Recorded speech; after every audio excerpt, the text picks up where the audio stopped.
Hi friends, welcome back to my channel. ఈరోజు recipe వచ్చి Chettinad curry.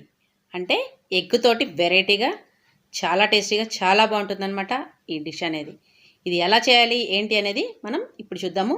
మీరు కనుక మన ఛానల్ ఫస్ట్ టైం చూస్తున్నట్లయితే లైక్ చేయండి, షేర్ చేయండి, సబ్స్క్రైబ్ చేయండి.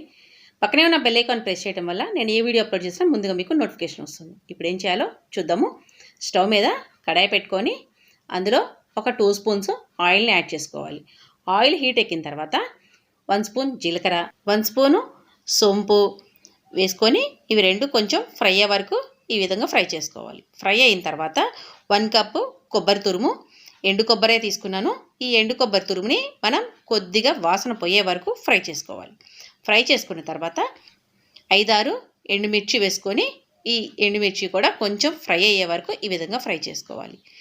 ఫ్రై అయిన తర్వాత 1 స్పూను మిరియాలు వేసుకొని ఆ మిరియాలు కూడా మనకి ఫ్రై అయ్యే వరకు ఫ్రై చేసుకోవాలి. వీటిని చల్లారిన తర్వాత మనం మిక్సీ జార్లో మెత్తగా మిక్స్ చేసుకుందాం. వాటర్ అనేది యాడ్ చేసుకుంటూ మనం మెత్తగా పేస్ట్ లాగా చేసుకోవాలి.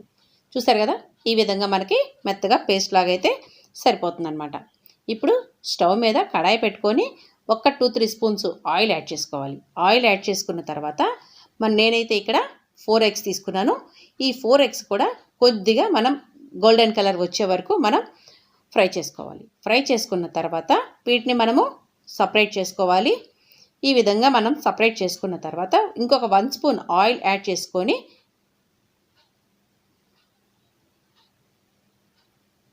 అందులో ఆవాలు, జీలకర్ర వేసుకొని ఈ విధంగా మనకి ఫ్రై చేసుకోవాలి. ఫ్రై అయిన తర్వాత మనకి చిటపటలాడిన తర్వాత కరివేపాకుని యాడ్ చేసుకోవాలి. కరివేపాకు వేగిన తర్వాత 1 కప్పు ఆనియన్స్, సన్నగా కట్ చేసుకున్న ఆనియన్స్ని వేసుకొని ఆనియన్స్ మనకి కొద్దిగా కలర్ చేంజ్ అయ్యే వరకు ఈ విధంగా ఫ్రై చేసుకోవాలి. ఫ్రై అయిన తర్వాత 1 స్పూను అల్లం వెల్లుల్లి పేస్ట్ యాడ్ చేయాలి. వేసుకొని మనం బాగా ఫ్రై చేసుకోవాలి. ఈ అల్లం వెల్లుల్లి పేస్ట్ని ఈ ఉల్లిపాయలకి వీటన్నిటికీ పట్టే విధంగా మనం బాగా మిక్స్ చేసుకోవాలి. మిక్స్ చేసుకున్న తర్వాత ఒక 1/2 కప్పు నేను టమాటా గుజ్జు వేసుకుంటున్నాను. ఈ టమాటా గుజ్జుని కూడా మనం ఇందులో యాడ్ చేసుకోవాలి.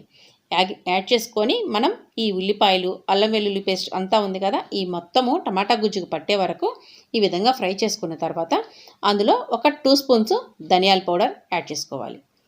2 స్పూన్స్ ధనియాల పౌడర్, 1/2 స్పూన్ పసుపు, 2 స్పూన్స్ కారం, రుచికి సరిపడా సాల్ట్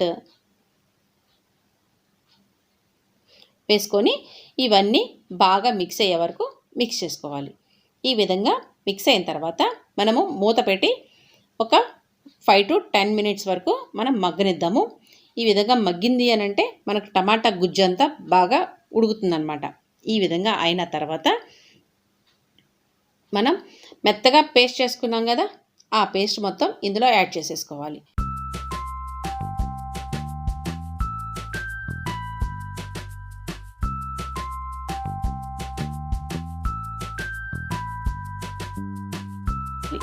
ఈ విధంగా యాడ్ చేసుకున్న తర్వాత మనం ఈ మిశ్రమాన్ని మొత్తము బాగా మిక్స్ చేసుకోవాలి.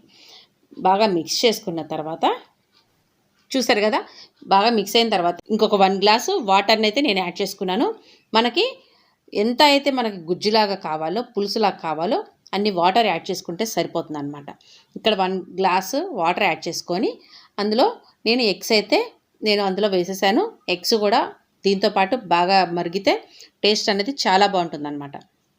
ఈ విధంగా వేసుకున్న తర్వాత మీడియం ఫ్లేమ్లో పెట్టుకొని మూత పెట్టేసి 10 to 15 minutes వరకు మీడియం ఫ్లేమ్లో పెట్టి మగ్గించాము అని అంటే మనకి ఆ గ్రేవీ మొత్తము గుజ్జులాగా దగ్గరికి అయిపోతుంది అనమాట.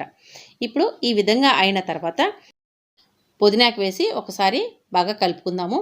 కలుపుకున్న తర్వాత స్టవ్ ఆఫ్ చేయాలి. స్టవ్ ఆఫ్ చేసుకున్న తర్వాత ఒక 2 స్పూన్స్ నిమ్మరసాన్ని ఇందులో యాడ్ చేసుకొని ఒకసారి బాగా కలుపుకున్న తర్వాత మనం సర్వింగ్ బౌల్లోకి ఈ విధంగా మనం సర్వింగ్ బౌల్లోకి తీసుకుందాం. ఎలా ఉంది చెట్టినాడ్ కర్రీ? ఎగ్ తోటి చాలా టేస్టీగా చాలా బాగుంటుందన్నమాట. ఎలా ఉంది ఫ్రెండ్స్? ఈ వీడియో మీకు నచ్చిందా? ఈ వీడియో కనుక మీకు నచ్చినట్లయితే లైక్ చేయండి, షేర్ చేయండి, సబ్స్క్రైబ్ చేయండి. పక్కనే ఉన్న బెల్ ఐకాన్ ప్రెస్ చేయడం వల్ల నేను ఏ వీడియో అప్లోడ్ చేసినా ముందుగా మీకు నోటిఫికేషన్ వస్తుంది. నాకు సపోర్ట్ చేయండి ఫ్రెండ్స్. Thank you friends.